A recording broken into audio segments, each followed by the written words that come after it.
Here in East Texas, stories matter. On the Right Team podcast, we bring you the best of it all. Local sports, rich history, and national takes with a hometown perspective, along with faith and inspiration to keep you moving forward. From the classroom to the field, we're about learning, growing, and celebrating the communities we call home. There's something here for everyone. Listen to the Right Team podcast wherever you get your favorite podcasts. The Right Team podcast. East Texas stories told right.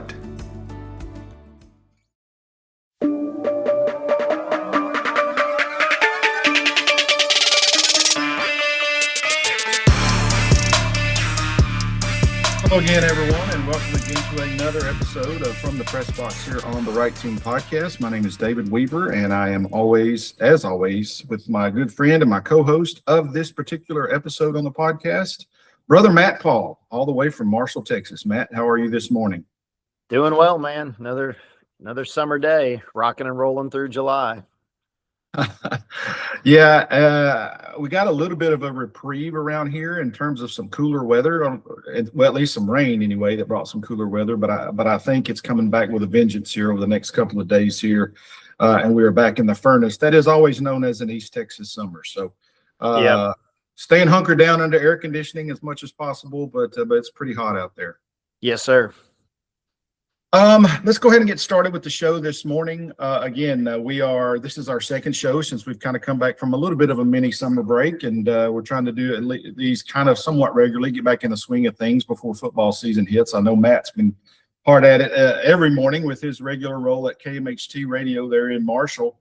What are some things that you, just kind of off the cuff here as we get started, what are some things that kind of, is it difficult for you to find things to talk about during the summer around here? A lot of times it is. Just putting it out there and being honest, it's tough sometimes. Thankfully, I've built a big enough network to know that, okay, when we're out of season for local sports, which is what we are right now, we're out of season. I'm able to kind of lean on some people that I know are still involved with some things in the summer. And so that's been good. Of course, anytime ETBU makes it to a World Series and I get to keep talking about them into June, that always helps. That gets us into some of the summer. But we are probably just, a matter of a couple weeks away from being able to go straight up into football, which is always exciting around here.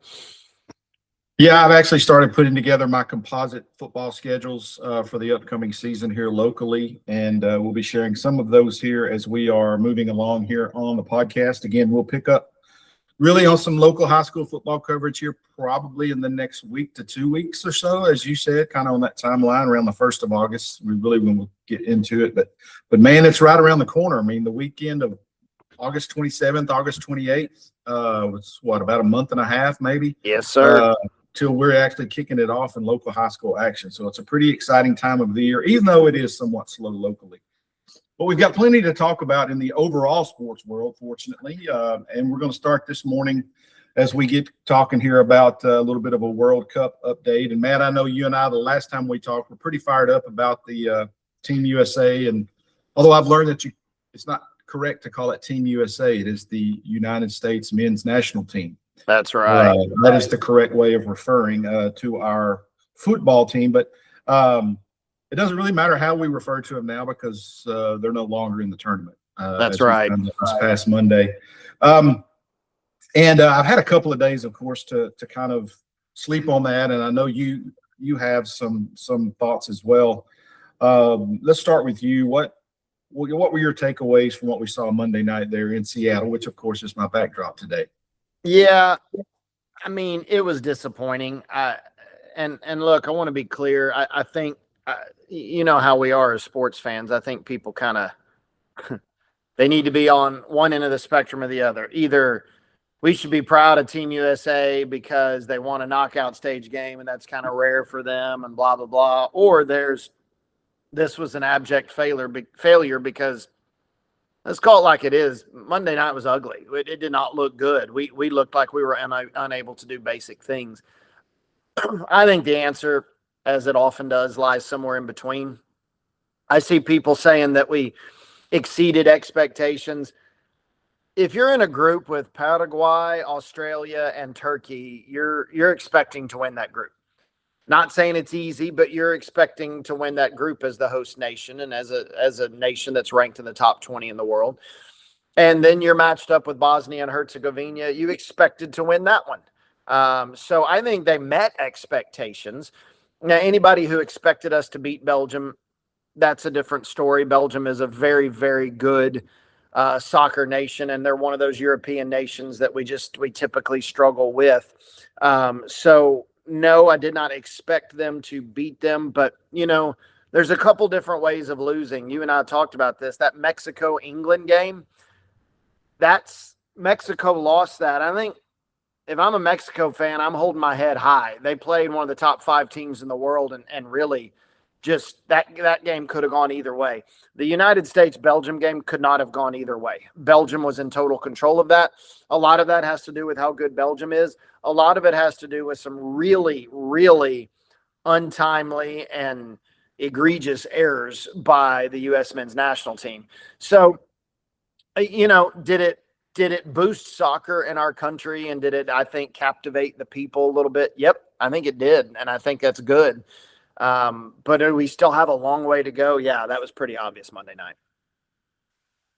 Yeah, I agree with you on all points on that. And the more I've thought about it, the question here has always been, why can the United States not be more competitive? When I say competitive, go deeper in these things. After knowing for years and years and years and decades that we need to do that. Like, we need to improve our skill level and the depth of our men's national soccer program.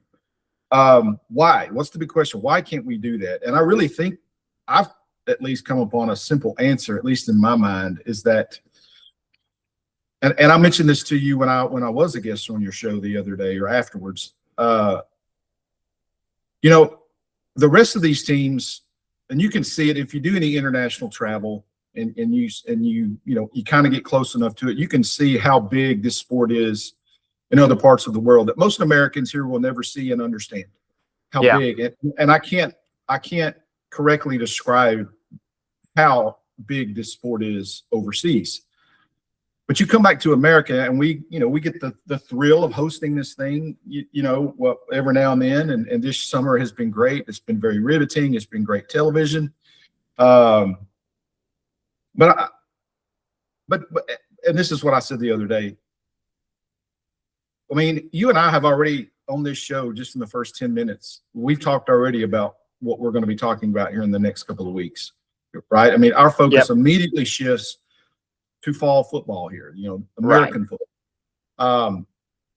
And I think the vast majority of sports fans in this country, even though they may have been somewhat riveted by these, 5 games that Team USA played, they're all going to do the same. I mean, we're just going to move on to the next sport.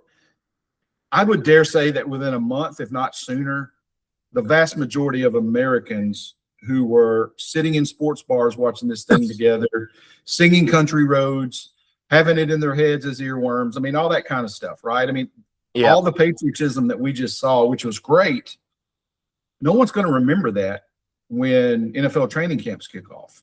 Right. And when, we get to the MLB trade deadline, and, when LeBron decides where he's going to end up going, right? It's going to take over the news cycle. And even that still maybe while the World Cup is still being played on our shores. Yes. So I think the biggest problem we have is just that we have other things that take up our attention that have already found their way into our hearts. And we don't have time for most of us to add something else. And I mean, let's be honest, for the typical American, watching 90 minutes of a 1-0 shutout or a 90+ minutes of having to go to penalty kicks to the side is not very exciting television when you're watching it on a league type basis, right? If you're watching it every Sunday afternoon or on a Thursday night or Saturday even, it's just not going to hold your attention very long, as opposed to American football and baseball even, and basketball, things like that. So I think that's part really of the biggest problem that we have in seeing this. It's just there's not a whole lot of demanding that it gets better. We see what happened Monday night, and we're all like, man, that was a dud. But Yeah, then we move on with our lives over here, and while the rest of the world prepares for the next World Cup in their mind. yeah, Mexico, you could see the disappointment and the hurt, emotional hurt that loss the other night gave for sure. not just the team but their fans, right? Yep. Pretty Yeah. sure the disappointment of Monday night for most people who were in attendance in Seattle. I mean, it may have hurt for a few hours, but then the next night they're probably going to a Mariners game. Right. Yeah. I think that's part of the biggest problem here. I don't think it's that. I don't think it's the fact that there's not an interest in soccer. It's by and large one of the top 3 youth sports in our country. If not, number 2, baseball probably still is right up there. But for some reason, when these kids get older, they move into baseball or they move into football. That's where their focus goes. They don't stay focused on soccer for whatever reason, and I don't know what that is. But I think that's the biggest thing we have is that. I mean, we're already moving on to talking about other stuff, even though the World Cup is still going on. And on that note, there are a couple other things I wanted to mention here about the ongoing tournament. Of course, we're down now to what we would call the Elite Eight, the quarterfinals. Yeah. The biggest name, of course, still left in the tournament. Of course, Ronaldo is done. He says he's done with Portugal.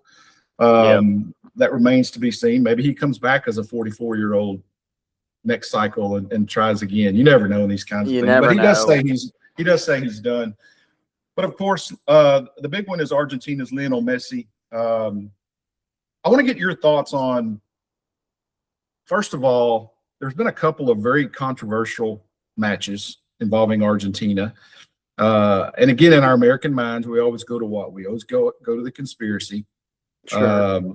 What are your thoughts, first of all, on the performance that Messi's been putting together, who is, I think, undeniably the best player in the world, recognized at least as such in this World Cup? What have been your thoughts on his performance? And of course, as the favorites, Argentina continues to roll through this thing. Well, he's 40 years old and he's leading the World Cup in goals scored. I mean, that's pretty much all you need to know. And I know that we see 40-year-olds in a lot of our sports. I think about Max Scherzer, who finally gave it up in baseball, and you think about LeBron in basketball. You think about Tom Brady going as long as he did. There's a pretty major difference, though, between those sports and soccer because the amount of conditioning required for soccer, because Messi doesn't come out of games. And I know that as an offensive player, he doesn't have to sprint back on defense usually, but still, like, it's just incredible to me. It is absolutely incredible that he is the leading goal scorer in a World Cup that features some elite level. I mean, Holland at Norway, Mbappe at France, Harry Kane for England. It features some elite goal scoring options, and he's still leading it. It is remarkable to me. I mean, I don't know that. I don't think the game of soccer has ever seen anything like it. I mean, you could put it up there in the pantheon of all-time sports accomplishments, what he's doing, especially if he wins the Golden Boot and ends up winning the World Cup. Have there been some questionable kind of things that have worked in their favor? There have. That happens, though. I mean, look, United States had a questionable thing work in their favor. So, it happens from time to time. Is Argentina getting by because they've been helped out by FIFA? No. But Argentina is barely getting by, I think, because they're getting everybody's best shot, because they got a chance to maybe end Messi's World Cup career. They got a chance to beat the defending champs. But you know how it is when you got to cut the head off of that snake. You can't leave them alive. And that's what Egypt did the other day. They once Argentina got one goal, it was like all the floodgates open and all the momentum shifted. But as far as Messi goes, it's incredible and it's worth being praised. It's something it's a sight to behold. Looking at the bracket of what's left, I think for the most part, we could make the case that this thing is pretty much played out the way it could have been predicted. You do have a couple of teams that may have been expected to make it to the quarters that aren't here. I'm talking about Germany, probably. I'm talking about Brazil. They are noticeably missing from this list. But by and large, I mean, you still have the big titans of the tournament still alive. Of course, you mentioned the defending champs, Argentina. France is still in it, of course. They actually, as we're recording this, playing their quarterfinal matchup against Morocco this afternoon on July the 9th. And then Spain and Belgium will meet Friday. And then you got Norway and England, and then, of course, Argentina and Switzerland playing on Saturday. But by the end of the weekend, we'll know who's in the semifinals here. Out of that group, who would you say is the sleeper coming out of that group that if you wanted to actually be with the underdog, who do you think is the biggest underdog out of those final 8? Well, I think, and I don't know that underdog's the right term, but I think the one you're probably going to look at first and foremost is Morocco, just because you're maybe not used to that name as far as it goes with soccer or high level soccer. But I'm telling you, I mean, Morocco is one of the top 10 countries in the FIFA rankings. So, I mean, they're elite, and there's no question about it. So they're one that I would say maybe you look at and you're like, yeah, I wonder what they might be like. Of course, they've got to play France today. Like you said, that's going to be tough. Honestly, the sleeper that I was most interested in was definitely Colombia, and then Switzerland took them out in penalty kicks. So I thought that was a bit odd. But I mean, Norway's the lowest ranked team in this thing.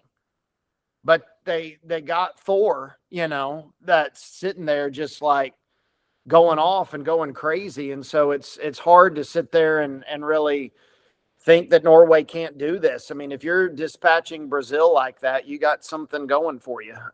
So I think that Norway's a team that I would be watching for sure. But yeah, it could go a lot of different ways. I think the favorite is France. Obviously, you don't want to write off Argentina or Spain or England, but you get past those 4 and anybody else winning it, it would be Belgium, Morocco, Switzerland, or Norway. It would be a surprise. No one sees that one coming.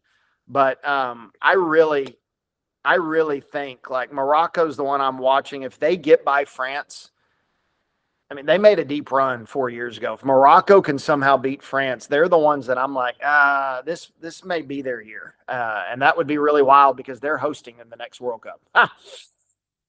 Yeah. Talk about rolling into the home pitch advantage next time if you could pull this off. I'm still not a big believer in Belgium. I remember the struggle it took for them to get to the round of 16, which gave a lot of Americans hope that we could slip past them. And I'm still not that convinced after Monday. The USA played so horribly. It's really hard to tell exactly where Belgium stands on this. I think, to me, just from a sleeper standpoint, they're really not being talked about as kind of as a favorite in this thing. Might be Spain, just because of the way they play. We talked about how sometimes this game can get bogged down for the spectator, who there's just casual spectator to watch and say, what's the big deal about this? They just kick a ball around a big field for 90 minutes and do nothing. Spain kind of plays into that perception a little bit with the way they play. They're not very fun to watch, but here they are. Really haven't been challenged for the most part. I would watch them coming out of that top group of 4 in the bracket. Of course, the winner of Spain and Belgium here for us locally, Spain and Belgium and France and Morocco will meet on July the 14th, actually in AT&T Stadium in Arlington in that final. So it's just been fascinating to me watch the entire world kind of come to a stop when these things come to town. The Rangers have skipped 2 home dates and just took the day off because of a World Cup match going on down the street. So we just don't see those kinds of things disrupt our regular sports schedules over here. So look, it has been a fun summer, but again, now that the USA is out, I'm ready for real football to get here personally. Yeah. Anyway, all that's some good stuff going on, and we will watch it to the end. Here's coming up in a couple of weeks. We will have the World Cup Championship that takes place up there for some reason in New York, in the Meadowlands. Okay, let's move on to some NBA stuff. Here, I put a couple of things on my list, Matt, that I wanted to get your thoughts on. This popped out yesterday. Kind of affects us here locally as fans. Mark Cuban has filed a lawsuit against, Patrick Dumont, the current governor, who he sold the team to, over. And it's kind of weird when you read this thing. At first, when I saw it yesterday, I'm like, come on, Mark. I'm like, a handshake agreement. Anyone knows that a handshake agreement is exactly what that is. It's why you put everything in writing in a contract. Right. There are no handshake agreements. And so when I saw this, I kind of rolled my eyes. I'm like, here's a guy who cannot stay out of the spotlight. That's what he's looking for. But when you kind of look into a little bit more of this, it actually goes a little bit deeper than this. And basically, again, I'm no lawyer. I don't know a whole lot of legalese on this stuff, or the business really side of the NBA. But apparently, Cuban is basing his lawsuit on the fact that he was, quote, shut out of, or let me just use the actual legal term here. He is alleging that Dumont has engaged in adversarial business practices. Of course, in the Mavericks bid to move their team to the former side of the Valley View Mall there, just north of downtown Dallas. And so, of course, Cuban sold the team for over $4 billion, made quite a profit to that. And again, this handshake agreement came into the fact was that, hey, I'll continue to run basketball operations. You guys are on the business side. And the whole part of that was, I don't know how much you followed it, was, I mean, the thing that kind of the wink part of this thing was that the Adelsons wanted to put a casino in Dallas, and they still do. But they've run into a big hurdle in that the Texas government won't allow gambling in the state, thankfully, in my opinion. So they've run into a brick wall there. Now, I don't want to rehash all the idiocy that took place with the Luka Doncic thing, but you know, back then I'm thinking even Mark Cuban wouldn't trade Luka Doncic. No way. It would have never happened. I don't like the way he's handled the team since they won their title. I think he should take up most of the blame of the way that some of the decisions that he's made. But I do know this: he would not have traded Luka. His deal is he still, as part of the agreement, he owns 27% of the Mavs. So he's still a part owner. And basically, the way I understand it, you may know more legally about these kinds of things. He's saying that as a minority owner, he should have had a say in whether or not this move took place. What are your thoughts on that? I just think it's Cuban is a media hound and he can't not be in the limelight. Very similar to our current president, who gets rightfully accused of having that same kind of thing. It may be something with just billionaires. I don't know, and I'll never know what that feels like. But what are your first thoughts when this news came out? Like it's that I feel like there's that need for attention, and everybody needs to be listening to me. Like I mean, I can see some merit in what he's saying for sure, but like it goes back to what you just said. Like, you sold the team, man. You made your choice, kind of. Like you were done with it, and did it all go to what? Yeah, it kind of did, because like you said, we're not going to rehash the trade, but it was what it was. But I don't know. I'm kind of over the whole suing thing. Like, whether it's the, I'm about to add that to the gambling thing that I'm ready to be done with. I mean, if something didn't go your way, just sue. That's just kind of where we are now. And it's annoying to say the least, but I I don't know. I haven't followed it like you have, but I do fully believe that Cuban is just like, man, if you really wanted to have a say in things, probably selling the team wasn't the way to go. That's just sort of my view of it.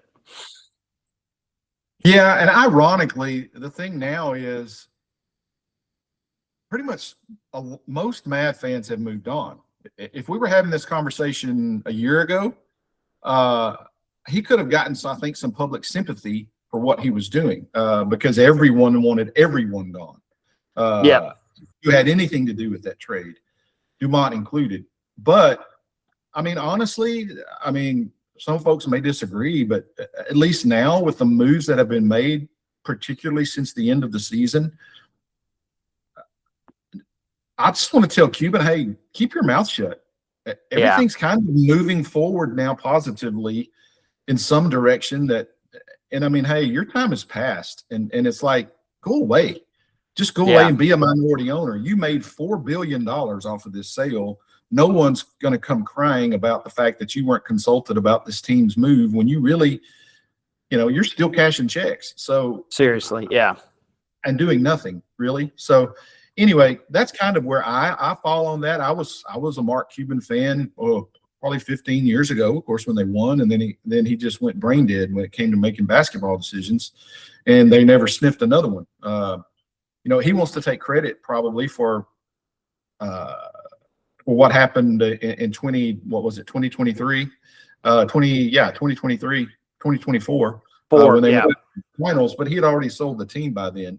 So, just go away, man. I mean, it's like cash your checks and go away because right now, I think everybody's kind of jumped ship and kind of tried to get back on the boat a little bit, which is a good thing for Dallas basketball. I mean, I don't know anything about this move. It's really not that big a deal to me. I hate trying to get into the AAC.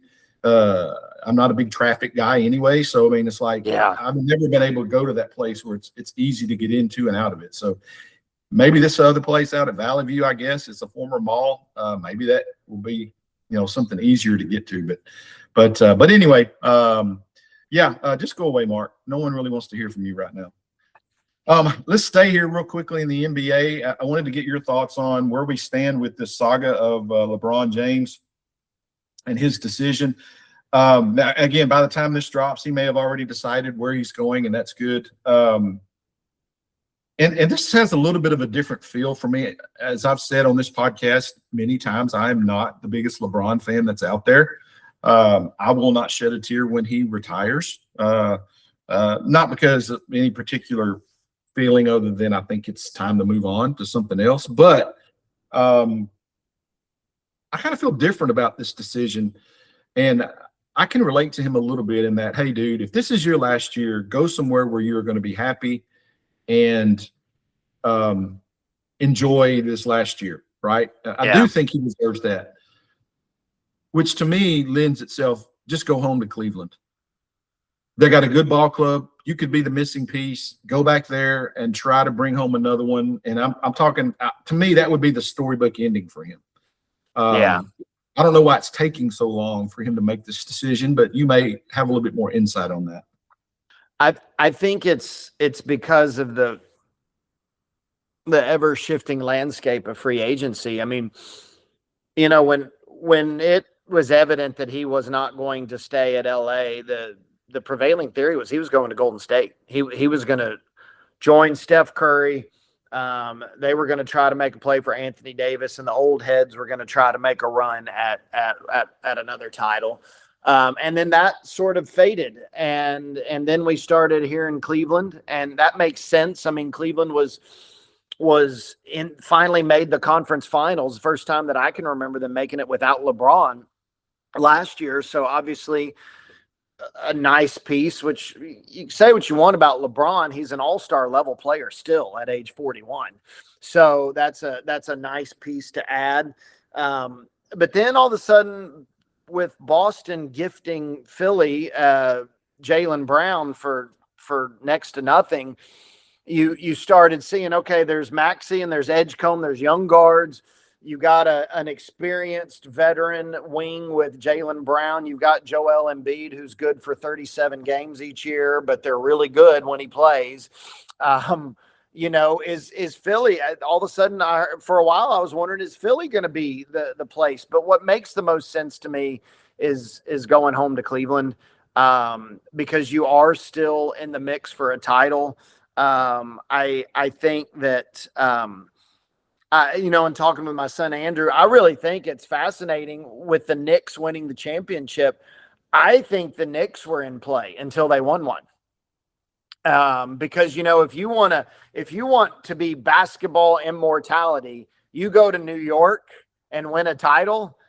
Well, that kind of that might have been the notch on the belt that Michael Jordan doesn't have. That could have been something, but now that they've won a title, now if you go join them, you're doing what KD did, which everybody rakes him over the coals for that. So I would lean Cleveland, but I'm hearing a lot about Philly, not hearing Golden State all that much. I don't know. I would be surprised if he went west, because the West feels like there's two teams that are going to own that for the next 5 years and be duking it out. In the East, are the Knicks now a power, or have they got their title and now they're going to move on? How seriously do we take Detroit? How seriously do we take Philly with these moves? Is Boston kind of eroding now? So the East feels like it might be kind of there for an opportunity. So Cleveland or Philly makes the most sense, but I would lean Cleveland. You as well on that. As I said, I think that's look, if you're trying to have a storybook ending, that gives you the shot to be, a storybook ending. And they're a pretty good basketball team. It's not like he would be going there just to play it out. They've got a real shot to be the East representatives in the finals next year. Yeah. And if they are, he is definitely the difference between them losing to someone out of the West or winning that thing. He's already proven that he can carry you to a championship if you can get there. So I would personally like to see him end his career in Cleveland, where it started, back home. And I would kind of be shocked if it ends up being somewhere. But as you said, the Philly thing that has popped up is kind of intriguing for that, even though, it's Philadelphia. And my gosh, who wants to go play in Philadelphia? But for anything. It's getting close to football season, if you can tell my mindset. Yes. Speaking of Philly, what a great segue. Let's talk about the All-Star game here for a minute, Matt. The All-Star game is coming up next week as we sit here. The voting has just come out from that. And as always, there is some controversy here as far as the way this thing played out from the fan voting. And I wanted to get your take as well on this, because I have some thoughts. My question is it time for a change in the way that we select all-stars in Major League Baseball? I am as big a fan as anyone, but I got to tell you, I didn't cast a single vote this year. It's rare that I do, because I don't know, it just seems kind of pandering, if you will, too much to the fans, in that you can go and you can vote every single day for 25 times or whatever it is. And first of all, who's got time to do that? And second of all, that kind of, I don't know, it kind of takes away from the purity of a vote, and I don't know. I'm just not a big fan of now the way this thing plays out, because it's a popularity contest, as always. It's not an all-star. If we're going to have an all-star game, let's put the all-stars in it, not a popularity contest. Yeah, I don't know. I feel like that's what it's been for quite some time. Like, the whole Verlander thing, the legend selection or whatever. That all-star games are what they are. I don't know. I guess Major League has always sort of been, I would say, the gold standard for that. as far as being something more than just a show. And is it becoming a little more like that now? Yeah, I guess we could say it has, but I don't know. I'm kind of the idea that I don't know. I guess what do we really want from these? Major League tried to make it serious, right? Like the winner gets to host that they tried to make it to where it was a real deal thing, and then everybody was like, "Ugh, no, you can't do that to this." So is it an exhibition or is it a real thing? And if it's just an exhibition, then let's not get mad about it just being an exhibition. But if you want it to be real, let's not get mad about when they try to make it real. I don't know. I know growing up, I always enjoyed the All-Star game. I just liked watching what it was. And I don't know. Sometimes we feel like we have to improve things that maybe we don't. I don't know. But that's and I could just be sour grapes here because I'm really not in a good mood when it comes to baseball, in particular with the Rangers coming off of a game that they had last night. Ugh. But I've been out on the All-Star game for quite a bit, probably since I was in my teens and started having other things to do during the summer. It just seemed like it was different back when I was growing up than it is now. I mean, and I sit here and I say, okay, you got all these guys who have been voted into this thing by the fans. And hey, if you want to keep the fans voting, that's one thing, whatever. But the thing is, it's very rare that you see everyone who's voted into this thing actually play in the game. Yeah. I mean, there's for whatever reason they drop out and are replaced. The pitchers, if anything, I think the way the pitchers are chosen has changed so much over the years. And it's become a deal where if your guy is not able to pitch, we don't want him on the team. And that's the case with Zach Wheeler with the Phillies. Who's having who could be a Cy Young candidate, who he already is a Cy Young candidate, and as of right now is not on the All-Star team because he pitches on Sunday. And they're like, well, we don't want you on the staff because you won't be able to pitch. Well, that's a big deal for him, when it comes to contract kind of things and to be an All-Star usually and those kinds of things. So, there's so much that goes into it that I probably shouldn't bother me, but I don't know. The way I am right now at my age, that kind of stuff does bother me. The other thing is, and I could go either way on this. It's, you have to have one representative from every team on the AL or NL squad. I think we've maybe have outgrown that. Again, if this is going to be an all-star game, as you said, or just an exhibition, where we'll just get together and which is what it's become. It's just become an event. It really is. Much like all the other all-star games in the other sports, which, and I mentioned this actually back during the WBC this spring. I'm like, I wish we could find a way to incorporate that 2-week tournament into this, similar I guess to what the NBA does, although I'm not a big fan of that in-season tournament the way they do it, but I like the idea. I think it's a cool idea, but just take a break for 2 weeks and go play your WBC similar to the Olympics, instead of playing this all-star game every year.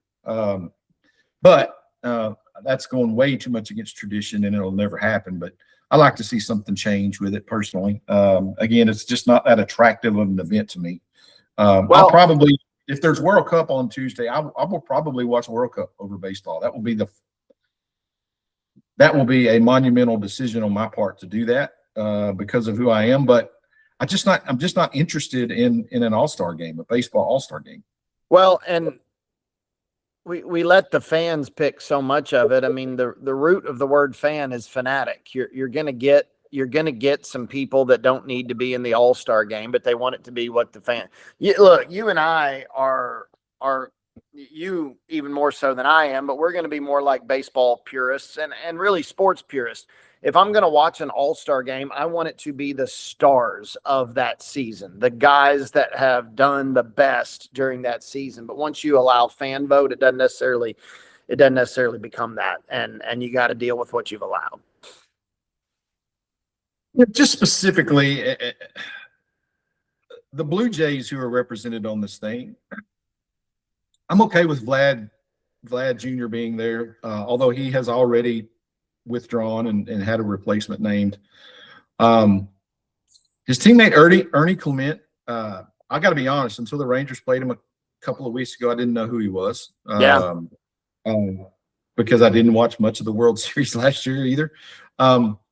Because, I was in baseball morning still, because the Rangers haven't sniffed it since then, but since 23. But Mike Trout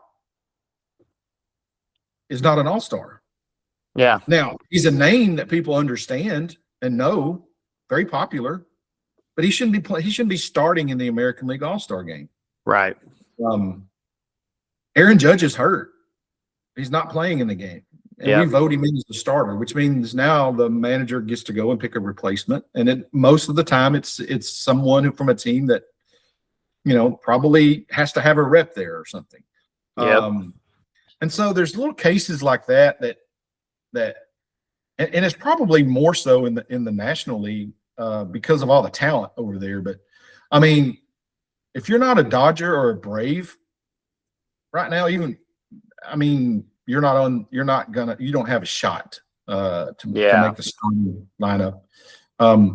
So I don't know, man. It's just the way that we do this thing. It's you got a bunch of people who really, let's be honest, they don't probably watch the game. They know who Mike Trout is. They recognize him. I'll vote for him. So I don't know, man. I wish we could find a way to do it differently, even if there is still a fan vote. But man, let's do away with that 25 a day. Man, that's a little bit excessive for me. Yeah. Staying in baseball here real quick, I wanted to kind of talk about this. It's been a big topic over the last week or so. When do you remove a pitcher from a no-hitter, Matt? Nolan Ryan threw 7 career no-hitters. I'm pretty sure none of his pitch counts were below 100. Nope. Which is kind of the measuring stick. Now, I was watching the Rangers-Angels debacle Wednesday night. And it's almost a given. When a pitcher gets to 80 pitches, he's done. The Angels starter last night in that game struggled through the first 4 innings. I think he walked 4 or 5, had given up 1 hit, but he had runners on base the first 4 innings pretty much, and he was able to pitch out of trouble. But because of that, his pitch count was up, I think, to 85. So you look up, he's still, they're in the lead. I think it was 3-0 at that point. He comes out in the 5th inning, he's gone. Yeah. He doesn't even get a chance to finish the 5th inning, and the commentators are talking about it, and it caught my attention because they said, well, he's at 85 pitches, he's 23 years old or whatever it is, young guy, and you just don't want to stretch those guys out too soon. I'm like, stretch them out? I'm like, he goes out there and throws 20 pitches, he's at 105, and he's eligible for the win. It was like it was a no debate kind of thing. And heaven help the Rangers guys when they, they're ancients that they've got rolling out there, and DeGrom and Evaldi, they get to 75. The bullpen's up and going. They could be throwing no-hitters at that point. Yeah. Which kind of leads me into the news of the last few days is that we've had 2 pitchers removed from perfect games. I believe in the 6th, maybe in the 7th, and another one. And then, of course, the no-hitter gets blown up after that. Yes. So my question to you as a fellow baseball fan, when do you remove a pitcher who's throwing a no-hitter? Yeah. Honestly, I think if he's completed 6 innings, in my mind, you just don't do it. It's a no-no in my mind if he's completed 6 innings. Now, So, like you got the guy last night who was whatever, 4 innings, or is that what you said after the fourth inning? I believe it was like, you're not He's done in 4 innings. I don't view that as a serious threat with a no hitter right there. But yeah, if you have completed 6 innings, I'm like, in my mind, I'm sorry, you got to let that guy finish that and see where it goes. You got to. I don't know where we got this in our head that 100 pitches is a no-no for a starting pitcher. I know. I just don't. I mean, even in high school baseball here locally, they have imposed pitch counts. The UIL has done that, and I agree with that. But even then, it's like, or it was 110. I mean, you could. The UIL even said, okay, we'll let you stretch your pitcher to 110, but after that, you got to take him out. Yeah. But in the major leagues, I mean, you get to around 80 to 85 pitches, the bullpen is up and going. It doesn't matter. Oh, yeah. And I just don't understand when we go back to the era and everybody says, oh, you're just an old guy, barking from your lawn. And I get that. But what changed? I mean, we've gotten better in nutrition. We've gotten better in strength training.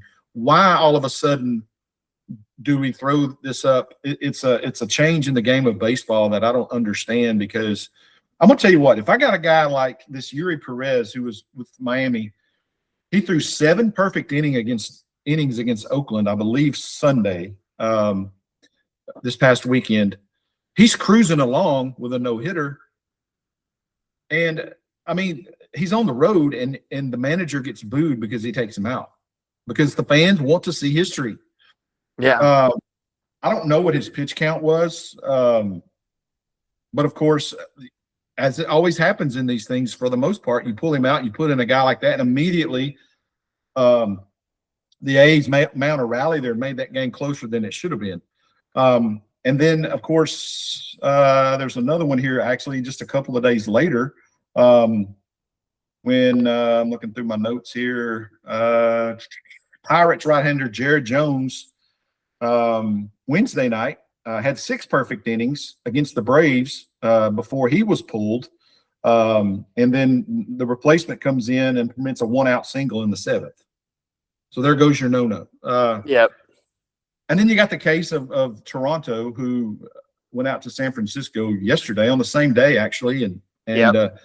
Dylan Cease throws 118 pitches because their manager said, hey, that's a once-in-a-lifetime kind of thing. I'm going to let you go until you can't go anymore. He gives up a hit in the 9th, and he goes out there and takes him out at 118. I don't know, man. I need to do a lot bigger study into this. All of a sudden, why these pitch counts have become such a thing. I can see it in the younger ages, but man, when you're up there and this is what you do for a living, and you only work once out of every 5th day, and if you need an extra day after throwing 105, 110 pitches, fine. But man, let these guys go out there and roll with it. Yeah, man, I'm looking up the guy Perez in the Marlins game. 92 pitches through 7 innings. So he wasn't even at 100 yet. Now, obviously, 92 in 7 innings is not terribly efficient, but it's about 13 an inning. That's not bad at all. Right. And I look at I also now look, the Marlins are in playoff contention, okay, and they're in the National League, which means you don't have margin for error. So I get that there's maybe some. If this game was 1-0 and he was starting to lose steam or what, it was 8-0. It was 8-0.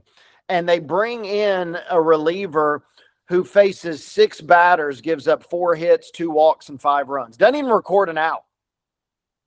I mean, that one, I'm like, you're up 8-0. You've got cushion. Unless the guy came in and said, hey, this is tightening up here, or something like that. I don't understand that one at all. That one's baffling to me. Yeah. On the surface, there was no reason to pull that kid out of the ball game. No.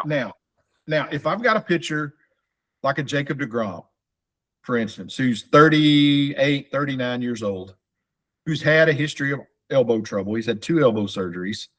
Okay, yeah, I'm still going to be very vigilant when it comes to that. But even that, I would let him, 100. I would let him bump 100, not 85. Yeah. The story the other night after his start against the Angels was he had a little bit of a hit thing that was going on. And so when the Rangers, got to the fifth inning, he gave them 5. He was at about 85 pitches. They said, okay, you're done.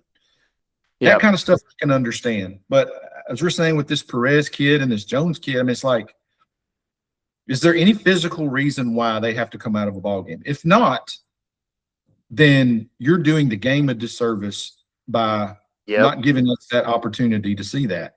And as far as I know, the manager has not given any kind of satisfactory explanation as to why you make that decision. And I would just need to know that. But pitch counts in general, I think it hurts when you have it up on, you can't watch a game now without it being counted on the screen for you. I think that's part of the problem, is that it's become such a big issue that we watch. But I would like to see a couple of other no-hitters, if possible, perfect games even. We got robbed of those as fans. We got robbed of 2 of them here potentially in the last 4 days because of pitch counts, apparently. Yeah. Let's close out here today, Matt, again from the press box on the Right Team podcast with some football news. Of course, it was Big 12 Media Days this week in Arlington. And for a league that, let's be honest, of the Power 4, at best, they are probably recognized as the third of that 4. I would say maybe the ACC would be considered 4th of the Power 4 right now. Right now it's kind of, with the ACC putting a team in the championship game last year with Miami, I think right now the ACC's probably got a leg up on the Big 12. That's a great point. But for a league in that situation nationally, they sure do make a lot of noise that makes national news. And I'm talking about specifically Big 12 Media Days. And, of course, it has begun here with, let's say love it or leave it. Texas Tech is right in the middle of it. It makes you wonder what this league would do without Texas Tech in it right now. Would they have anything to hang their hat on?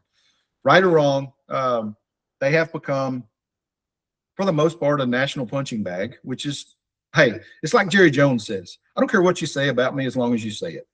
Yeah. And you say it publicly. Yep. From that standpoint, this was kind of a victory lap for Texas Tech at the Big 12 Media Days. My question today for you, what do you think about this, is have we all kissed and made up in the Big 12 with Texas Tech? Yeah, I don't know. I feel like we just got to get to the season. You know what I mean? Like we just got to get to where we're playing games, and then there's something more to talk about. You know how these sports cycles go. There's nothing else to talk about with football right now. So we're going to talk about Texas Tech, and we're going to talk about Sorsby. I will say, did you notice the NCAA is finally turning their attention to Cincinnati? Finally, which I'm like, what took you so long? There's no doubt that they knew something, and so like they're finally turning their attention there, which I think is good. But as far as Texas Tech, are we going to be able to kiss and make up once the season starts? I think it'll be fine. I think unless Tech starts running away with the Big 12 and they're number 5 in the nation, and then everybody's going to want to bring it up again because you hate the good guy. You not the good as in good versus bad, but you hate the team on top. That's how it is. So, but for right now, like the Big 12 may have needed this. The Big 12 needed to be in the spotlight because there really just wasn't much. Your champion didn't make it out of their first playoff game, and you only put one team in there. Now, there was debate as to whether BYU deserved to be in there, and you can make a case certainly that they did. But at the end of the day, this is what you got. This is what there is to talk about. That's what they're going to talk about until we get actual games. Yeah. You did mention the Cincinnati thing, and I agree that's kind of a well overdue inquiry that the NCAA is putting out there. But again, that's a Big 12 school, so it's kind of a negative to just kind of keep that up as far as that's what's hanging over you. But again, it depends on where you come from that, right? It's like if you're from the school of, any news is good news, then this is a good thing for the Big 12. But probably if I'm Brett Yormark, I'm thinking, I just want this to go away. And now we have to deal with whatever comes out of this. We know what happens with NCAA inquiries. They usually find something to go get somebody on when they announce that they're doing an inquiry. And it's probably would be well deserved, because unlike Texas Tech, which kind of got caught in the crossfire here at the end of it, they actually did play a full season with him as their quarterback, right? Yep. I mean, maybe I can't remember how long he was at Cincinnati. Multiple years, right? I mean, he didn't just show up there last year. I know it was Indiana to Cincinnati. I don't remember the year breakdown. Yeah, I know he didn't come to prominence till last year. I know that much. Right. Yeah. So, but they've at least had him on the field playing and knew about this, or they had to know about it. So this may even be a bigger deal in the end than it was at Texas Tech. And so it'll be interesting to watch that. But look, man, because of some of the things that he has said about my Longhorns, I'm not really a big Joey McGuire fan, but I do like his moxie because he can control a room. At first I thought when they made that hire, I'm like, here's typical Texas high school coaching legend who's going to go flame out at the next level. Joey McGuire is not that guy. Okay. Yeah. He's a legit college football coach. And the way Tech has done it, he's kind of, I think he's put himself in position to potentially, if he wants to, at some point, be considered an NFL coach, just because he's getting this experience of running this football factory out there, right? And so, he was the star of the show at Big 12 Media Days as far as coaching goes. And I give, at least it looked like he was kind of running up until this from the Sorsby thing, but he pretty much took every question and answered everything that was asked of him this week. So props to Joey McGuire for standing up and doing that. But they still got problems out there as far as public perception of all the way they've handled this thing, and they still got problems with their Big 12 brethren as far as this outstanding lawsuit that's still out there. So it'll be interesting to see how this thing kind of plays out. But again, to me, it's like, hey, we're in the news and we're arguably 4th out of 4.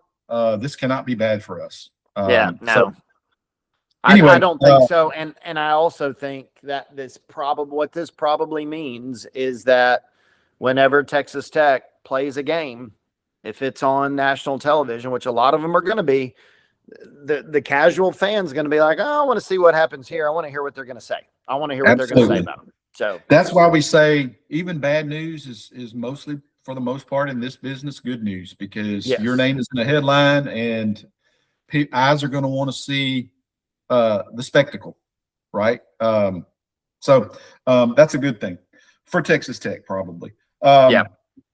The other thing coming out of this, it was kind of comical to me, this Monster Energy drink, the deal that Yormark announced with the Big 12. He's getting raked over the coals for this. So basically it comes out the way as I understand it, reading this here. Each of the Big 12 schools is going to get just a little bit over maybe $1 million from this deal in their annual payout, which people are saying you're basically selling your league as far as from a marketing standpoint. You're going to put logos on the jerseys. You're going to put logos on the fields for just $1 million per school. That, in today's dollar for dollar world of the NCAA and NIL and all this kind of sponsorship kind of stuff, that's a terrible deal. Yeah. That's a terrible deal for your it's not a good look for your conference. And so your Mark is trying to do damage control on this thing, which he's been doing pretty much since he took office, to be honest, in the Big 12. It's just kind of a weird look. I'm all about getting sponsors and all that kind of stuff if it pays you, but this is not paying you anything, right? Or am I missing some deal? It reminds me of, when, forgive the old movie reference, but Mike Myers as Austin Powers when Dr. Evil says, if you don't do what we demand, and our demands are $1 million, and he's all excited, and everybody's like, that's it? And he's like, what? And they're like, well, I know you're old and you just kind of came out of the deep freeze or whatever it was, but that's really not that much money these days. And I know to you and I personally, that would be just life-changing, but $1 million is nothing nowadays. It's crazy. The fact that you found a way to work an Austin Powers quote and reference into our show is magic. And it actually fit. I didn't have to force it at all. Yeah. Oh my gosh, the pastor's quoting Austin Powers. I can hear it now. But it's true. It's a great example, right? I'm giving you $1 billion. And it's okay, I'll take that. But anyway, let's get back to the real serious stuff here. Yeah. Yeah. Texas, and I don't have any numbers in front of me. I'm just spouting off as a fan homeboy here. But Texas can make a $1 million deal on a daily basis with anyone to bring into their program, right? Yes. For your school to be in a conference-wide deal where you only get $1 million is, well, it is almost comical. It is comical in this day and age that and then brag about it. It makes you look like you're not a major conference. Like, it makes you look like, hey, we're Conference USA and we're excited. We've got to deal with Monster Energy, I don't know. The Big 12, hey, they've been making news this summer. I'll give them that. I can't remember anything that's been really necessarily good and positive, but they've been making news. Yeah. So, hey, shout out to your Mark for that. Pretty good deal for your league there. Okay, let's shift gears here and be a little bit more serious as we close out today's show. News came out this week that former Cowboys, the late Cowboys defensive end Marshawn Nealon, who committed suicide in the middle of last season, unfortunately and sadly, his brain was donated to science, basically, so they could find out and check for this CTE, which I'm going to try to pronounce this, chronic traumatic encephalopathy. I think I got that out right. Yeah. And it came out this week that he was diagnosed with stage 1 of that. Now, when I first see this, taking away all the tragedy part, just kind of looking at this with the news itself, okay? Stage 1 we're probably all in stage 1 of something. Yeah. Okay. That's the first thing I thought of as an uneducated, particularly in this field. Okay. So I first look at that. I'm okay. What football player who is playing in the NFL is not at least at some point stage 1 of this? Okay. Yeah. So that's my first thought on that. It doesn't take away the fact that it's been scientifically found that this young man who decided to take his life, Matt, at the age of 24, in his second year in the NFL, by all accounts, he had pretty much moved into the starting rotation in Dallas. Yep. He was a player there. He had pretty much achieved everything he wanted to achieve. And then at some point, for whatever reason, last November, he decided to take his life. Yep. Most folks who are thinking clearly at that point don't do that kind of stuff, right? Yep. So it doesn't surprise me that this report came out. Oh yeah, he has been his brain was diagnosed with this particular disease in its early stages. The question I think that we have to ask ourselves now is, are we doing enough?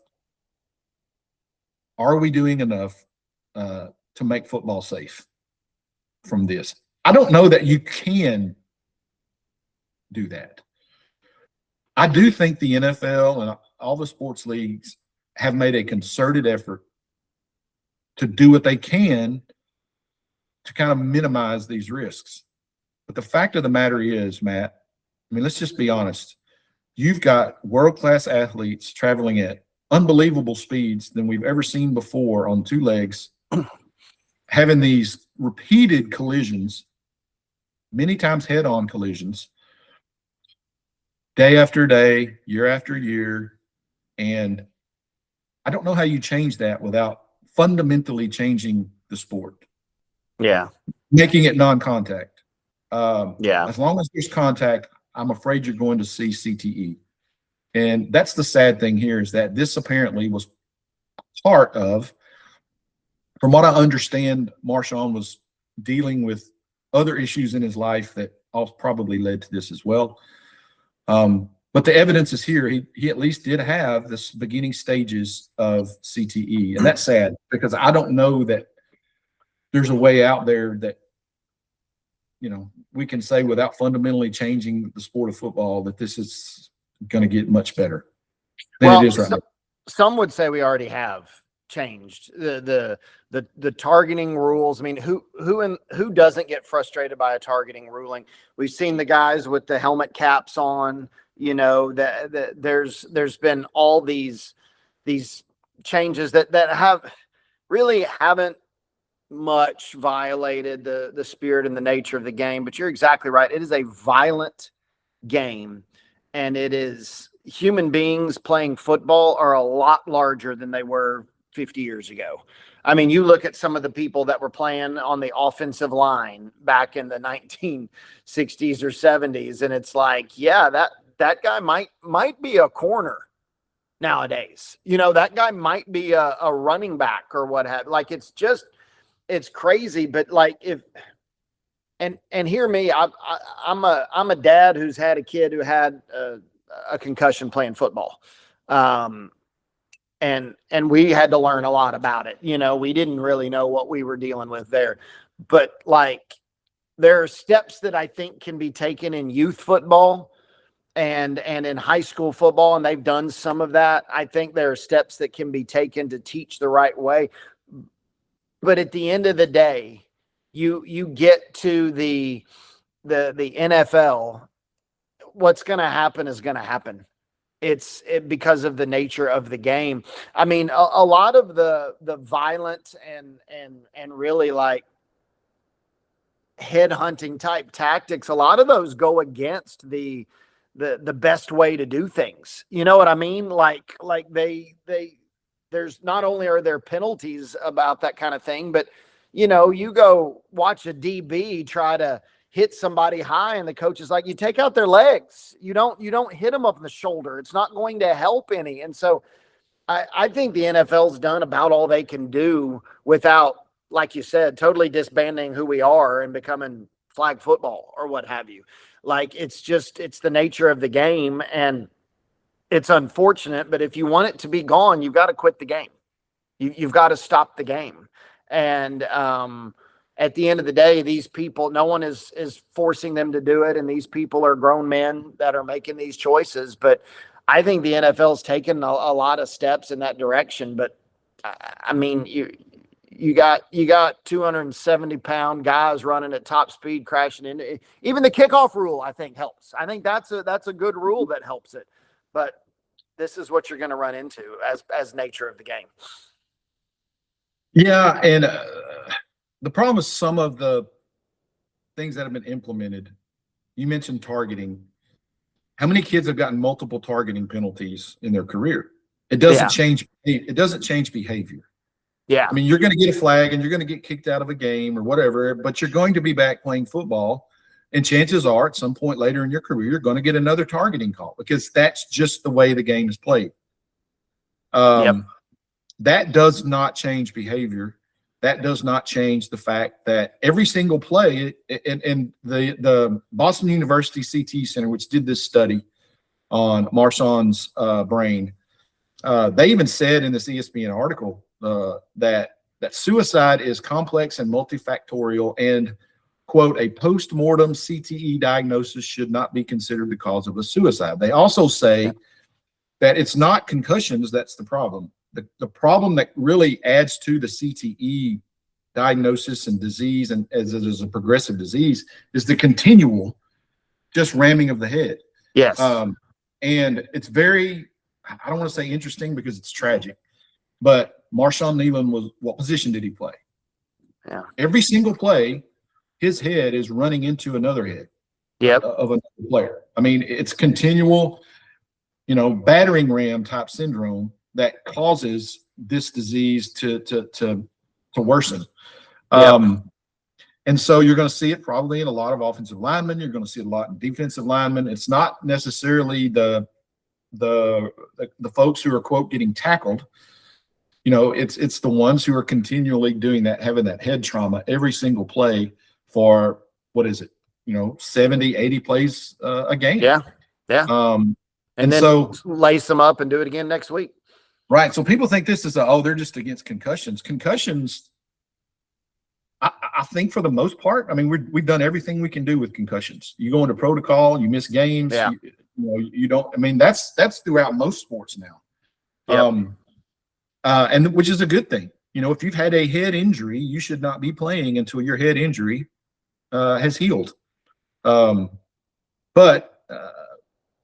Yeah, this was just one of those things that I wanted to bring up again, because as we're getting ready to go into football season, we're going to see inevitably these kinds of collisions. We're going to see targeting. We're going to see, unnecessary roughness penalties that have always been a part of the game, Matt, and you and I both know that. I mean, we're going to see it at every level. Sometimes it's unavoidable. I mean, sometimes, as we see, kids don't mean to target, but that's just the way that we play the game of football. Yeah.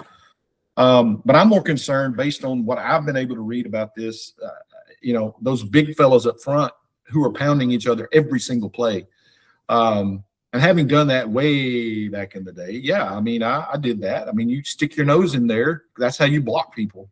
Yep. Anyway, that wasn't really a surprising thing to me that Marshawn Kneeland had CTE. I was actually quite surprised that he was just in stage 1, which I probably think, again, if you've played football for any amount of time, you're probably in stage 1 of something, probably CTE, particularly if you've played there along the line of scrimmage. So continue to watch that. But I'm with you. I don't know how you do much. I don't know how these leagues can do much more than what they've already done, other than just completely close the doors and, let's go play flag football, which, as we noticed, is starting to take up. It's becoming a lot more popular, even at the NCAA level, even locally, and in the high school levels. I mean, you're seeing mostly women play flag football, but who's to say that at some point we're not going to see men's flag football? Well, it's heading to the Olympics, right? Yeah, right. I mean, yeah. And it's I mean, the next question would be, would you watch that? I mean, would that be something that we would watch and get into, similar to what I don't know that we would ever get the level of what we're seeing now, but I mean, who's to say that's not down the road 20, 30, 40 years at least? Right. But at some point there will be a professional, if there's not already, there will be a professional flag football league. And it'll make its way to ESPN, as everything does, and we'll get introduced to it, and then we'll go from there. But this is a problem that's not going away, unfortunately, for major sports. Yep, no doubt. Well, wow, we've talked about a lot here. As always, he's Matt, I'm David, and this is From the Press Box on the Right Team Podcast. If you enjoyed our show, be sure to like and subscribe wherever you get your podcasts. Don't forget to check us out on YouTube at the Right Team Podcast, where you can watch the podcast and see our smiling, handsome faces. You can also follow us on Facebook for additional content and updates you don't want to miss. Stay tuned. Most importantly, subscribe so you don't miss an episode. Just as a reminder, we've got something for everyone on this podcast. We don't always talk about sports here on the Right Team Podcast. Thank you for listening and supporting us right here from the heart of the East Texas Piney Woods. Have a great weekend, everybody. And until next time, keep writing your story.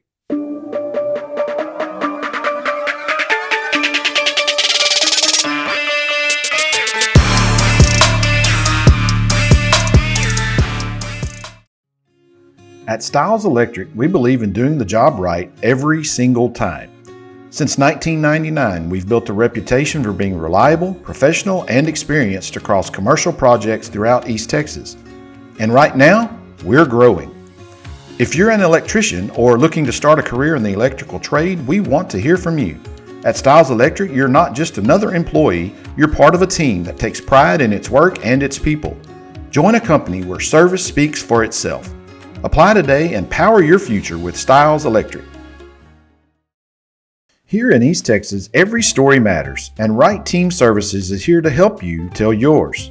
From grant writing for local schools and nonprofits to social media, press releases, and website content for small businesses, we're proud to serve the people and communities right here at home.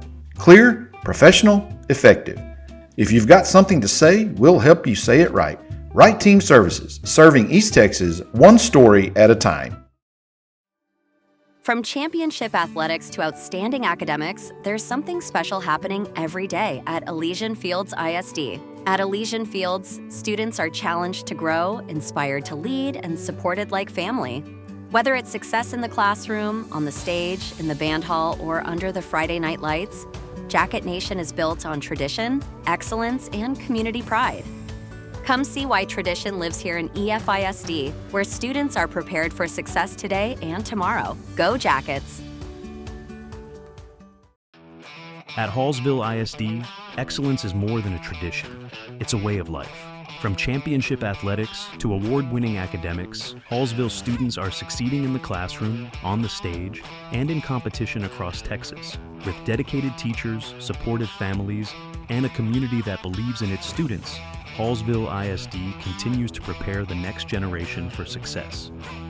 Hallsville ISD, where tradition, pride, and excellence come together. Go Bobcats! At Karnak Independent School District, students are more than just a number. They're part of a family. Serving pre-K through 8th grade near the natural beauty of Caddo Lake, Karnak ISD provides a caring, close-knit environment where every child receives personal attention and encouragement to succeed. From academics to athletics and student activities, our little district is dedicated to helping students grow with confidence and character. Experience a school where community matters and every student belongs. Learn more today at karnakisd.org. Smackover Norflet School District is more than a school system in the great state of Arkansas. We're a family. From award-winning academics and fine arts programs to championship athletics and hands-on learning opportunities, Buckaroo students are building bright futures every single day. Whether it's celebrating student success, supporting our community, or creating unforgettable memories in the classroom, Smackover Norflet is proud to inspire excellence from preschool to graduation. Join the tradition. Join the Buckaroo family. Smackover Norflet School District. We are one family. Every day, history is made. Every day, someone's story changes the world. And every day, there is something worth remembering. This August, the stories return.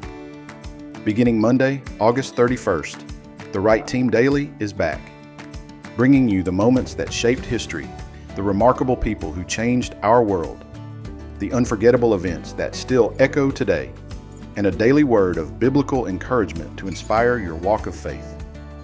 In just a few minutes each day, you'll laugh, learn, reflect, and discover why the past still matters today. Whether you're on your morning commute, enjoying your first cup of coffee, or preparing for the day ahead, let the Right Team Daily be part of your daily routine. The countdown has begun. The Right Team Daily returns Monday, August 31st. Follow the podcast now and join us as we explore the stories of yesterday, find purpose for today, and look ahead to tomorrow. Because every day has a story, and every story matters.